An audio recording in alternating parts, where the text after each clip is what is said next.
Hello, everyone. Welcome to Gossip with CD. Let's come to South Africa. Where is this? Cape Town, eh? Cape Town. I don't know if it's Cape Town, guys. Yeah, Zin, guys, ever since I heard this story, my heart hasn't settled. My brain hasn't settled. My judgment is so high at this point. Just when I was listening to Thandeka Ndebele's story and shaking my head and getting, ooh, stigmatization, but it's real. You know, when you are stigmatized, okay, well, I'm a man, so I don't know, but sometimes as a man, I know there are guys who are good at stigmatizing women to dear makar type of situation. While we're busy listening to Thandeka and Ndebele going up and down with a man clearly doesn't love her, clearly disrespects her, clearly thinks that she's a playground, including the children. Kwangena uCeliwe Dada. And the first thing I said to myself, Dada, why does this sound familiar and it's so not South African? Oh, like the mayor. But we're not about the mayor. This individual or individuals, they met at a church. And then I was like, oh. They met at church. This lady, of course, was asked on a date by this man. I suppose she was attracted to him, and she wanted a man of a certain stature, like herself, a woman of God, a man that doesn't smoke, a man that doesn't drink, a man that does not do the worldly things, if you may. And so she thought that she found that man in this thing. I can't call him a man. And so as she went on a date with this man, she was still a medical student, I suppose a UCT. Clearly, we are talking about an intelligent person here.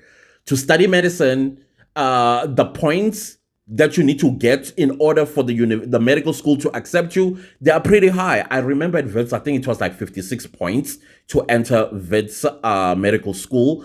And now Wits is, I think, in the top 5, and UCT is already in the top 3 of universities in South Africa. So clearly, their point system is much higher than that of Wits University. But we are not there. The point is, we are dealing here with an intelligent woman. A woman whose education should have taught her how to calculate intellectually every move that she made. To actually become a doctor is actually a calculated education, what do you call this, put together. So I always say it's not love that is stupid or blind. It is what between our legs, you guys. You know what is between our legs? That is the destruction of our existence. If you look at the global wars back in the dark ages, it was always about what's between the legs. You know? You listen to Cleopatra, you listen to Julius Caesar, I'm not talking about the book, I'm talking the real Julius Caesar. You listen even to the Viking wars and the thrones in Europe. All of it revolved around what's between our legs. And I know some people say, no, it was about power. Nah, it was what is between our legs, both men and women. So some men know how to throw it down. That's called stigmatization. When the woman goes nuts, MS every single time, she'll be like, oh, Baba. And then he stigmatizes her. And then everything is back to normal. Even if I'm shy, Romeo and Juliet as well. All about what's between our legs, y'all. All of it. It is not love. It's not love. Ngoba, love is accidental. And once you fall in that accident called love, it only captures your heart, not what's between your legs. Ngoba, as much as you are in love with the person, you still amehlo wanders and finds another between the legs while you say when you are in love, which is true. You totally, you are in love with your wife, you are in love with your husband, but for some reason, you find this next person sexually attractive. The operative word here is I'm trying to improvise as well. YouTube sexually attracted to that individual. That's why you end up poking or you go on your back. Angazi understand what we're saying here. Now let's go to Celiwe. Even calling the surname is difficult. What is Celiwe's maiden name? Somebody please. I don't want to call this thing and then associate it with Celiwe. Let's just say Celiwe. Let's leave it there. Dr. Celiwe. Oh, Dr. Celiwe then tells her story about Fetu. Okay, let's continue the story. So she's a student. She goes on a date. I think it's a third date. Then she discovered that this is not the man I want in my life because he smokes. And then he made some sort of an excuse or lie about how he smokes occasionally. You know, that means he only smokes when he's with his friends. Now, just recently, you know how South Africans are investigators, then FBI.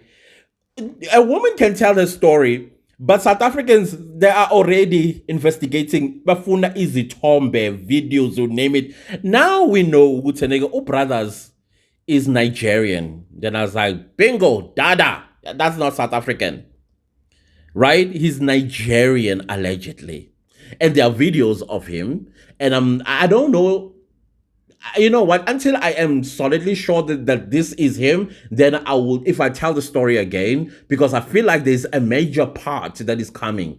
And if that major part, when it comes, that's when, if I'm sure that indeed this is the husband, then I will show you his pictures and the videos that are playing already on the socials, okay? South Africans pulled it out. They're like, Nangu. South Africans, what is the color of your problem? But I love us. Okay, fine. Oh, Sister Zigege gets married to this thing. And this thing is a barber, unemployed. Of course, he's going to be unemployed because chances are he's even in South Africa illegally when he married this woman, which this marriage on its own is null and void because they're married in communal property. This needs to be raised. Mutenega, how is it possible that you will say this marriage is legal when the man that married this woman was already illegal in South Africa? Two wrongs cannot make a right, unfortunately. So to me, it sounds like a null and void marriage. That is, if indeed he was in South Africa at the time he married this woman, he was illegal foreigner. Anyways, let's proceed. The part where that stressed me, there are two parts that stressed me. Let's start with the first one before we get to the major one.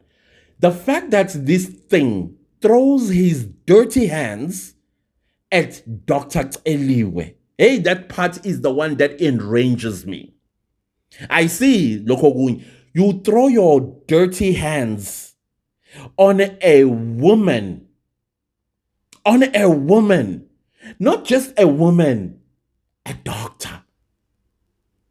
A doctor. And where I judge Celiwe is, sis, you've made good calculations throughout your life. You did not get pregnant while you were in high school. You did not get pregnant in your first year or second year. I think she got pregnant around the 5th year at medical school, which is understandable, and also I would support that. However, the church that she comes from apparently encourages young people to marry early. Get children as many as you can. And I come from in high school where we had a teacher who encouraged us boys that, listen, if you want to enjoy life, immediately you turn 18, 19, the latest 21, get married, have every kid that you want. If it's 2, have the all 2 of them. If it's 3, have all 3 of them. If it's 10, have all 10 of them in less than 10 years. That's what she told us. And from there, you grow with these children together, you know, because when you grow with your children, you become your relationship with your kids. It's almost friendship, no what you call this thing, in tanga like, you know, but with the respect, of course. So that church she went to believes in that. And you need to get married early and have children as soon as possible so that you can enjoy your life, so that they can grow very quickly. By the time you turn 45, there will be first year university. By the time you turn 50, they will already graduated from university and going to work And that's when you get to enjoy your money, you and your partner, and travel the world when it's time for retirement. Makes perfect sense. I usister Z, brothers was driving some car. I think it's a Chevrolet or something like that. When she met him, and they got married, and then she continued with medical school. And this man, when this girl started working, I think when she started doing her what do you call this, the residency, when she started doing her residency, I suppose in Cape Town, she never mentioned the hospital. So clearly, the salary was kind of healthy, because this man, this lady, Celiwe, buys this man a Mercedes Benz. Not just a Mercedes Benz, one of those shiny, expensive Mercedes Benz. And then she's paying 15,000 Rand a month in installment. Okay, the installment is not 15,000, it's 12,000. The other 3,000 Rand comes from the insurance that she was paying towards the car, and therefore she was paying 15,000 Rand. I get, oh brother, Z crashes the car. He comes out unscathed. All right. And then the lady says, okay, you will need to get you another car. Imagine, when the duck is good, this is exactly what a lady would do. What tenege, we need to get you another car. Oh brothers, what tenege? The lady said, but we cannot go back to the same model. We have to downgrade, because if we have to buy the same car, that means we're going to have to move from the city into the peripheries. Not exactly the rural, I think the peripheries. And then he was like, dignity, it's dimasam, never. It's either that or nothing. Our sisters fold. They go to Mercedes to do some shopping, window shopping. He sees this LGT or something. I don't know the models of cars, guys. But this one is more expensive than the one he crashed at 1.5 million Rand. And the installment on that one is about 20,000 Rand, 3,000 Rand insurance, making 23,000 Rand monthly payments. Sisters get it for him. I'm like, hey, I can't breathe. I can't breathe. Somebody please hit my chest. CPR, somebody. Oh, sisters got him the car. Do you think things changed? No. As she has said, if I get you this car, that means we're going to have to downgrade. Sisters, like, we have to move to peripheries. If you don't know what peripheries are, it is the towns that are between a city and rural. Okay, so in between there, you will find suburbs, and you also find township, and you also find rurals. I don't know if you've seen a setting like that. If you travel long distance on the road, you will see what I'm talking about. And now this periphery and the barber shop is 100 kilometers apart. So that means this man has to travel probably 45 minutes to an hour to his barber shop. The sisters moved to the peripheries. Oh, brothers, what here now? He's staying behind. He says he's staying behind. So he got the car. The sister did not get the man. The sister did not get the dick. Didn't. It stayed behind. And what do you think was going to happen when the dick stays behind? He's going to find another girl, because now he is free to do whatever he wants with this lady's car. So obviously, Dr. Celiwe could not proceed with the payments. And so the car was repossessed. And when the car was repossessed, guess what this thing did? Wamshia. Left her. That is why now she is free to tell her story, because she says she tried 3 times to divorce this thing. The first time, she went and collected the papers in Pretoria, divorce papers, and then the only thing that made her stop proceeding was because of Stats SA forms. And she was like, oh, my marriage is going to be at Stats. No, thank you. But the man couldn't give a rat's tail. So now she is in the process of divorce, which I'm very happy about. Congratulations on her. But apparently the brother, he is now driving a BMW. They are separated. There's divorce proceedings going on, and he's driving a BMW. And I cannot help but wonder, which other South African fool did he get? Because definitely, It's a woman that bought that BMW. It's not him. He does not have the power to. You cannot. Yeah, sisters, I get it. When the dick is good, you'll do stupid things. Just like a man does a stupid thing when he sees a young'un. You know the younger one? Yeah, he loses his mind. Again, it is all about what is in between our legs, both men and women. That's the problem. That's the problem. I get, guys. I think there's more coming, and I think Uza is gaga. And we're gonna hear on the male side if he ever tells the story. Uguti, what's up? And when he does, I'll be right here for you guys. Anyways, don't leave this video without liking, sharing, commenting, and subscribing. And I'll see you later. Goodbye.